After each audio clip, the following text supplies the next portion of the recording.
I'm with Hilary from the Ebenezer Home here in Haifa. Now, Hilary, what is the Ebenezer Home?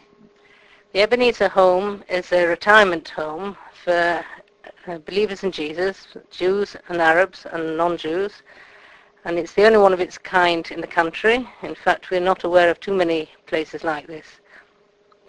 And when was the home opened?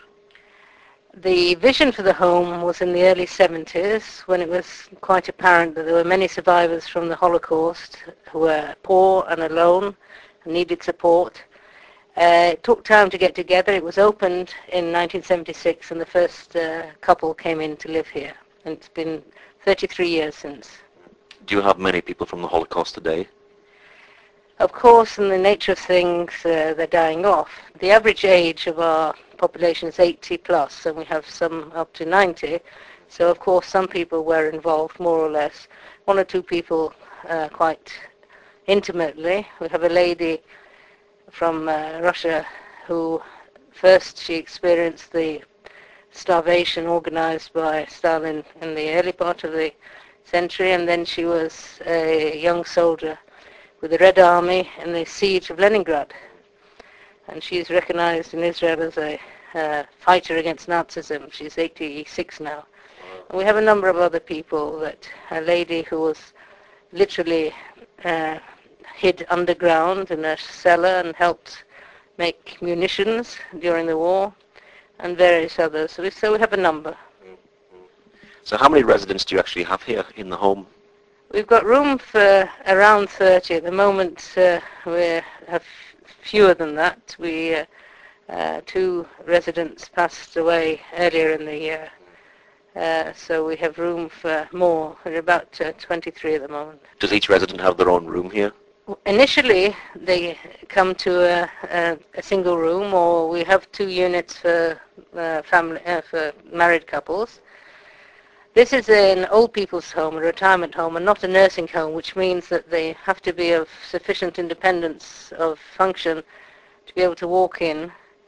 But one of the special things about the home is to support people as they lose their strength all the way through to the end. And so if people do need more intensive care, then there is a first floor unit where they might have to share. At the moment everyone's got their own room, but there they can get more intensive care 24/7 from the nurses. So what difficulties do you face here with the elderly residents?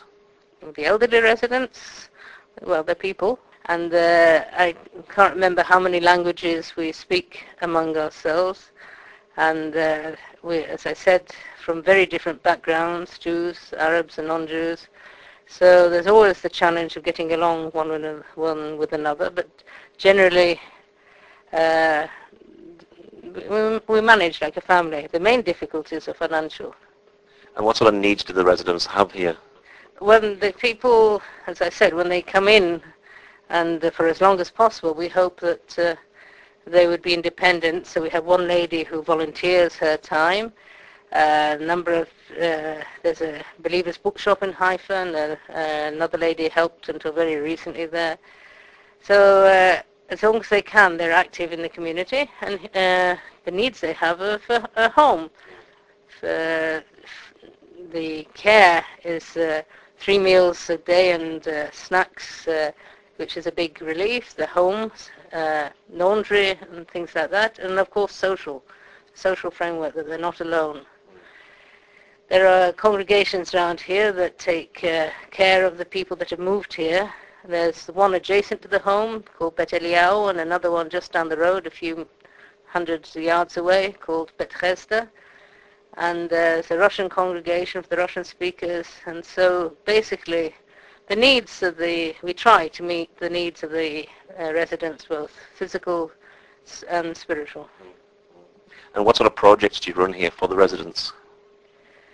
Well, not so much projects. What's available is the framework of the home, and there's a handwork or activity room which is staffed 5 days a week, and various things are on offer according to the abilities and the desires of the people, from very difficult embroidery to simple activities for occupational, just pass the time. The main thing is that they can be together, they have coffee together and chat, and those things that can be sold are sold. We have a biennial bazaar, and that brings a little bit of money. Other than that, we have in the morning between 7:30 and 8 before breakfast for the early birds. There's a half-hour devotion led by different people, different pastors or other people come in, and we sing a song from our hymn book, which is allows us to sing simultaneously 4 different languages, more or less. And then somebody shares a thought. Whoever does it has to translate themselves into Hebrew or English at the same time. And we pray. Well, and also from time to time, different people come in to sing. That's very, very popular. And there's a visiting petting zoo, for want of a better description, comes in every other week. They bring different animals. Snakes are popular, strangely enough. And the residents take part in whatever's going on in the congregations roundabout. Is the home supported by the government, or is it faith-run? Well, insofar as it's not supported by the government, it's definitely faith-run.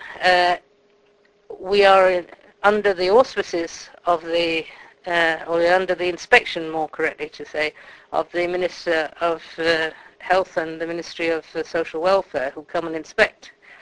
But we do not accept any money from the government, because if we did, we would have to accept anybody that they wanted to put here, and that would compromise the ethos and the purpose of the home. So everybody here is a believer?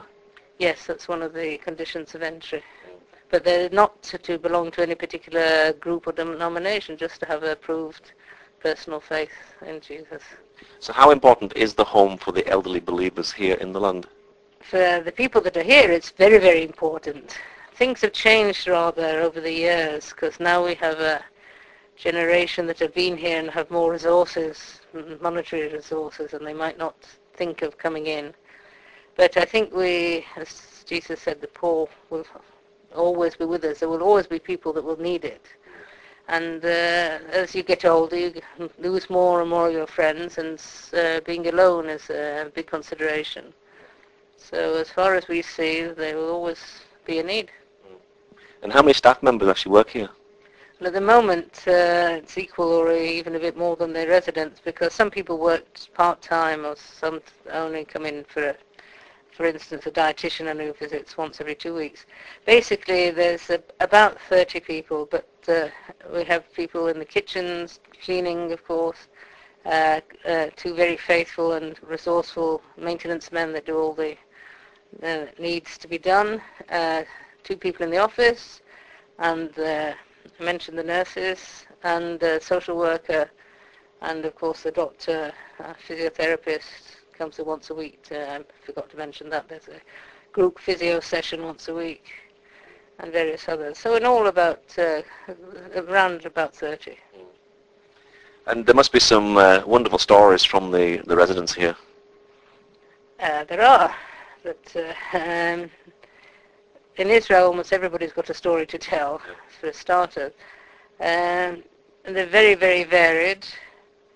What is particularly an added advantage to the home that I don't know was envisaged by the founders was that people have come here and have grown in their faith.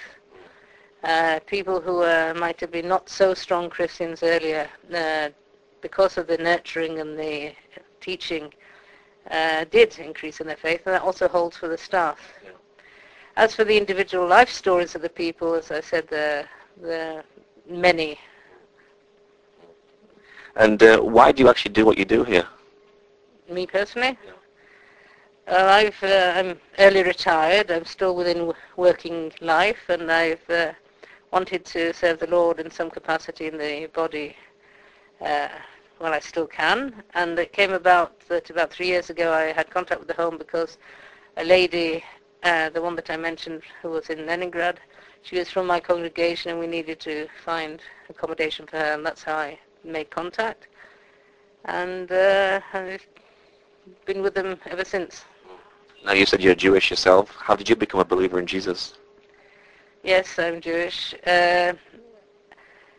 I basically, try and make it as short as possible, my mother tried to make sure that we had the minimum of a Jewish education, and took us to the Reform Synagogue for Yom Kippur, Day of Atonement. And there, those that know the Reform Synagogue, it's largely in English, the service. And when I was about 17, it must have been, I actually paid attention to what was being read, and they read the 16th chapter of Leviticus, which is the actual chapter of what should be done on Yom Kippur. And I was suddenly struck by the vast difference between what was being read and what I was seeing in front of me.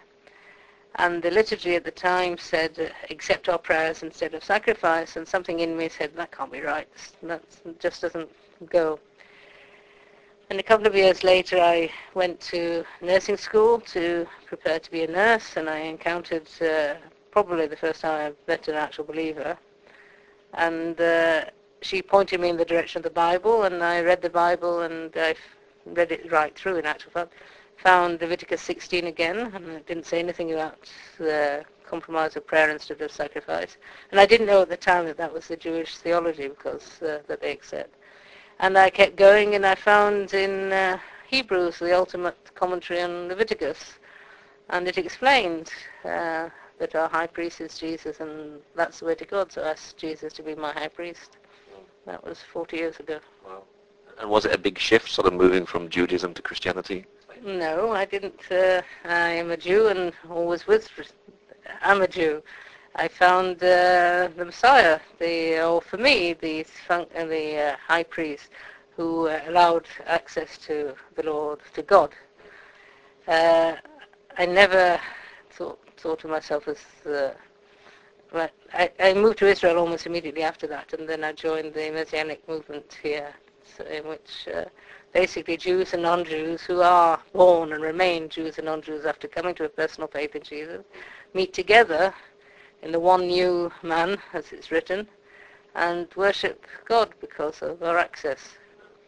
And how is the Messianic congregation here in Haifa? Well, there are several, as I mentioned before. There are even more than I'd mentioned. I myself now take part in Bet Eliyahu, which is a young congregation. It's adjacent to the home. The leader is a man called Shmuel. He himself is Arab, but he leads the Messianic congregation. And like all the other congregations, or like most of the other congregations in Israel, we're Jews and non-Jews and together, and we have some Arab brothers and sisters with us too. And we worship the Lord in Hebrew. There's translation available through headphones, so as not to interrupt. We celebrate the biblical holidays. Every month we have a Friday night dinner together, which is a Kabbalat Shabbat, and a good spread like it should be, and a word, and it's a time to invite friends.